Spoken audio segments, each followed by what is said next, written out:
Good afternoon friends, আশা করি আপনারা ভালো আছেন। আমি আর হাপ্পু ভালো আছি। আবার একটা নতুন ব্লগ নিয়ে চলে এলাম। ব্লগ বলতে আজকে সেরকম কিছু না। আজকে তো সানডে, সানডেতে দুপুরে কি কি খাওয়া আছে আমি ভাবলাম আপনাদের সঙ্গে একবার শেয়ার করে নিই। আজকে বাড়িতে মা এসেছিল, তা মা আমাদের জন্য, আমার আর হাপ্পুর জন্য কিছু জিনিস করে নিয়ে এসছে। এটা হচ্ছে শুক্তো, আর এখানে হচ্ছে পমফ্রেট মাছ। আমি বলেছিলাম বেশি দেওয়ার দরকার নেই, কারণ হাপ্পু তো অতটা খেতে পারবে না পুরোপুরি। এখানে আমি করেছি ডাল।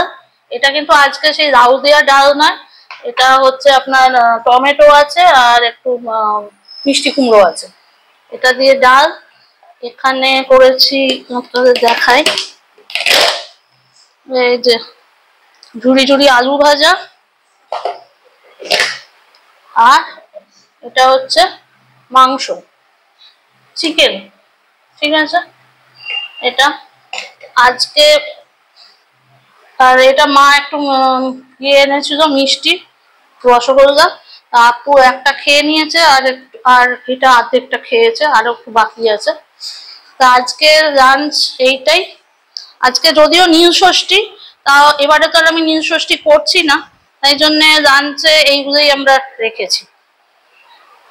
আর এই হচ্ছে হাপ্পু আপনাদের, এই যে হাপ্পু দুধ খাচ্ছে আর মোবাইল দেখছে। ঠিক আছে, তাহলে এতটাই।